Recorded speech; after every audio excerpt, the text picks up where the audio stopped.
Well, this is exciting. There's not much news that comes round with West Ham now that's unknowing. It comes out of nowhere because of all the rumours and reports these days. We know about stuff before it actually happens. But this has come from absolutely nowhere. I didn't see any rumours whatsoever prior to today. Then Fabrizio Romano drops an exclusive on Twitter that Tim Steidten is set to become West Ham's technical director. Now, it's been quickly followed up by other news outlets claiming that the deal was agreed prior to West Ham winning the Conference League in Prague last week. Now, it's not done yet, so while I say news, it's still technically a rumour reported by Fabrizio Romano, but I think it's as close to news as you're going to get, and that is that Tim Steidten is going to become West Ham's new technical director. Now, just for clarity, obviously we've been in the market for a director of football. It's the same thing, it's just a different job title. The responsibilities of a technical director, a sporting director, a director of football, it's usually the same. It just varies from club to club. The job title varies from club to club as well. So anyway, Steidten looks like he's joining West Ham, and I have to say I'm thoroughly excited about it. And the funny thing is, in the last 2 days, there's actually been reports suggesting that we wouldn't be getting a director of football. Because, as we know, off the back of winning the final, David Moyes had talks with David Sullivan regarding his own future and what West Ham looks like next season. And the reports were suggesting that because of that, that director of football may actually get put on the back burner because Moyes prefers to work without one. So this news is welcoming because of the fact that we are appointing someone, but also who we are appointing. In terms of a CV, in terms of who he has signed, not just at Leverkusen, but at Werder Bremen as well, it's absolutely superb. This is a very, very exciting appointment for West Ham United if he is given control. If he can do what he was doing in the Bundesliga at West Ham United, then West Ham United fans get excited. Well, I certainly am anyway. We'll go through a few of the names now, and then we'll do a video when he's officially confirmed with a bit more of an in-depth look at him. But he's a former player in the Bundesliga. Then he went into the sort of off-field football at Werder Bremen as a scout, worked his way up at Werder Bremen. Then he moved over to Leverkusen 2019. Started as sort of like squad planner. He was sort of like head of recruitment essentially, and he moved up to a similar role. About 18 months ago, he became the equivalent of a technical director at Leverkusen because his line manager, if you like, got promoted as well at the club. But he's been responsible, or certainly the clubs that he's been at while he's been there, have made some very, very good signings. Even at Bremen, Serge Gnabry, they signed Serge Gnabry. We all know him at Bayern Munich now, international for Germany. I think he paid $5 million for him there. But his signings at Leverkusen have been absolutely fantastic. You know who they are. You don't even need me to tell you who Diaby is, who Hincapié is, Tapsoba is. He's made some absolute fantastic signings. But it's not just the player himself, it's the profile of the player. He's been buying players from the Bundesliga. He's been buying players from South America, 20, 21, 22-year-olds, and spending big money on them as well. He's not afraid to spend 20 to 30 million euros on these players to get them to these clubs. And naturally, as they do in Germany, often sell them for the profit. But that's his job. His job is to bring in young talent, and then if he has to, sell them at a profit. The net spend at Leverkusen under Steidten, I think, I could be wrong on this one, I haven't done the research, I've just seen the news and jumped straight on to record it because I'm excited. I think it's approximately 30 million. It is not much whatsoever. However, this is a German club. The net spends aren't as big as what they are in the Premier League. You know, if that was a Premier League club, it'd be like, whoa, shock horror, that's really, really low. For the Bundesliga, it's probably pretty average for a club of Leverkusen's side. He left Leverkusen in March earlier this year through mutual consent. Now, why that reason is, I don't know. When I was coming up the stairs to turn the computer on, I was Googling why did he actually leave Leverkusen. It's not really out there as to why he left his role. But certainly since leaving his role, he has had talks with Chelsea, with Todd Bowley about going there. He's been strongly linked to Liverpool and Tottenham. Now, as a West Ham fan, there is a temptation to go, he's rejected Tottenham to come to West Ham. There's a lot of reports that Tottenham wanted him to replace their banned Italian, and Liverpool want him to replace Ward, who has either resigned or is resigning this summer. He's going this summer at Liverpool. So while there was a lot of reports, when Steidten spoke about it 2 or 3 weeks ago, he confirmed he had talks with Chelsea, but he also stated he hasn't had talks with any other Premier League club. So those reports may just be reports. But do you know something? Have a bit of fun with it. The trolling on Twitter, I've already seen it, and I know there will be plenty of it, that he's turned down Tottenham to come to West Ham. But do you know something? It's believable. It is believable. Like I said, he himself has confirmed he had talks with Chelsea and he didn't go for whatever reason, and he's coming to West Ham United. This feels like a coup. This does feel like a really, really big appointment from West Ham, and I'm quite excited by it, actually, because we do spend money. We are not afraid to spend money at West Ham. For all the stick the owners get, and I will be the first one to criticise them where I feel that they should be criticised, they have been prepared to spend money as and when. Not all the time. If anything, I prefer it was a little bit more consistent, 60 million per summer rather than 40 million, 40 million, 200 million, then back to 10 million. But they have been prepared to back their managers. With someone like him in charge, what I will say is he scouts through data. Not everybody's going to like this. I don't care. I love it. I think West Ham have been behind the times. Our scouting feels a little bit more like Football Manager 2010. Then you look at how Brighton are doing things, how Brentford are doing things, and you do it with a little bit of envy. Now, saying that, I think Rob Newman did fine last summer, but he came from Man City, their scouting network is a little bit different to what he's got at West Ham. But Steidten at Leverkusen use data, and they use data a lot to identify players. They only use it as a bit part. I remember I think it's Wolves. I think his name is Wolves, who's higher up at Leverkusen now, and he spoke about how they use data, and they said it's not just metrics like passing, etc., but they use data for players they can't go watch, and then they'll go watch them, kind of thing. So they use it to identify players, then they carry out the scouting process. But I remember he said in future the metrics that they're recording are not passing and shooting. They're actually going to be able to see how a player moves his head during a game of football using data, and that's what he's looking forward to, because then if you've got a defensive midfielder that's constantly looking left and right during a game, that would appeal to somebody like that. But my point is, Leverkusen use statistics, they use numbers, they use metrics to identify players and go out and get them. Something that's unheard of at West Ham. Well, actually there's one example that we know it happened at West Ham, Thomas Souček, and we still remember the name here in Hammers Chat, Jordan Miles, because when David Moyes was asked about the success of Thomas Souček, Moyes explained he went to Jordan Miles, the analysis guy at West Ham, and said, hey, we need a midfielder that can do this, this, this and this. What have you got? And Jordan Miles came back with Thomas Souček, and we loaned Thomas Souček at the time, scored a load of goals, we stayed up, happy days.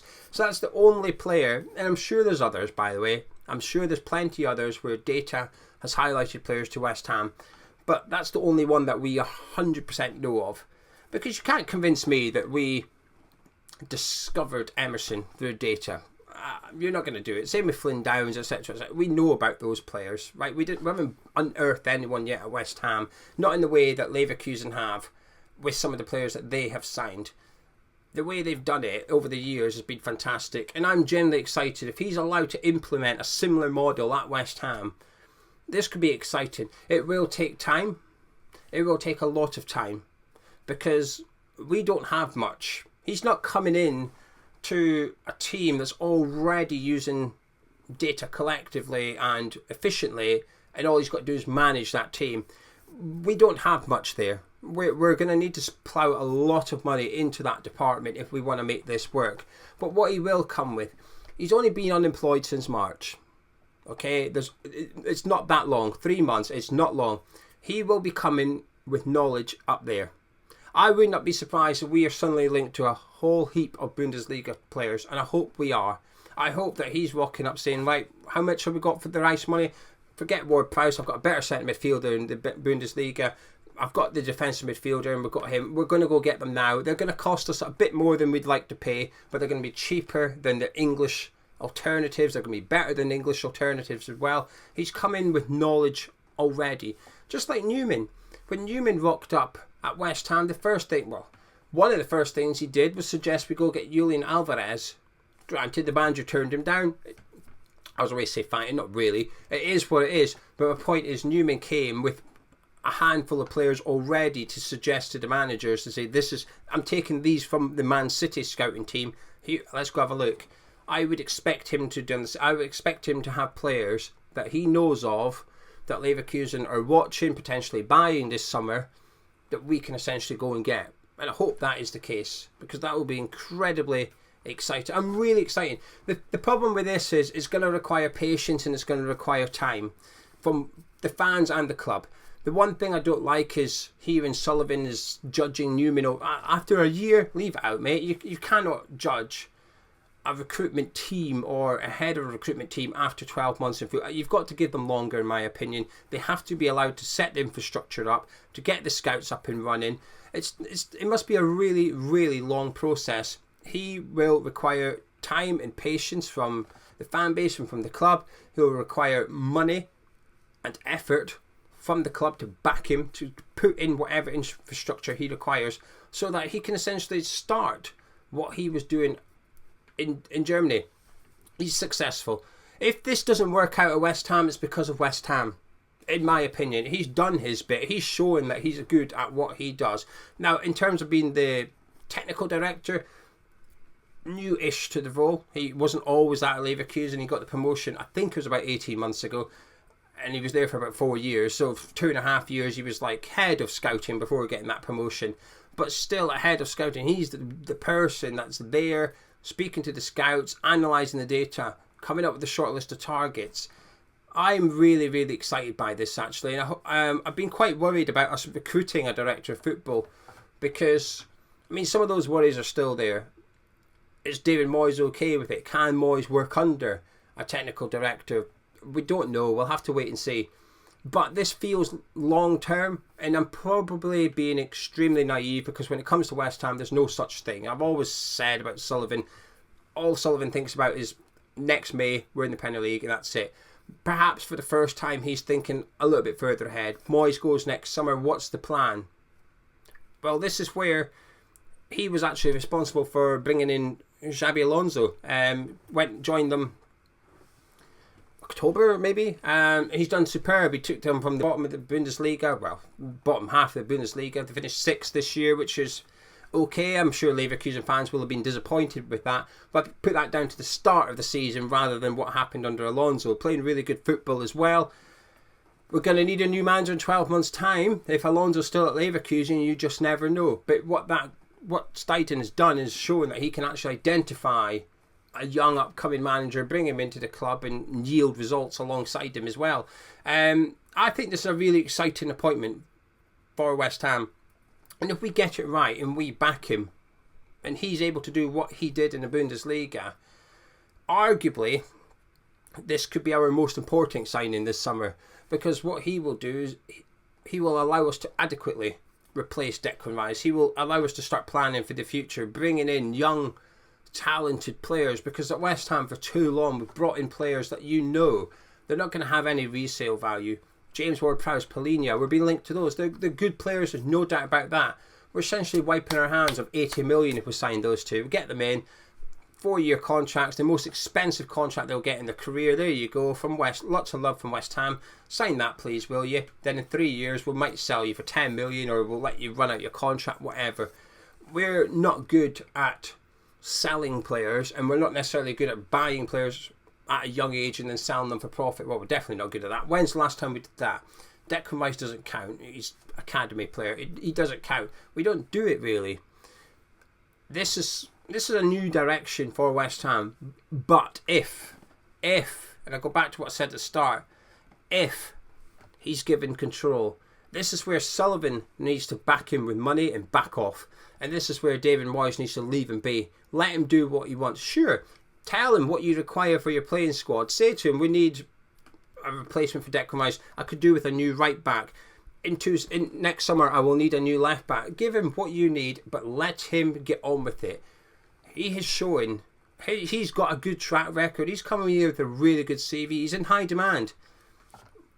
Maybe he didn't speak to Tottenham and Liverpool, but what he did do is speak to Chelsea. These are clubs with millions, tens of millions to burn that want world-class players. And he's coming to West Ham United. I'll tell you what, whoever has got him to West Ham, fair play. Someone's identified him. I don't believe it's David. I don't believe it's David Sullivan, right? I can't.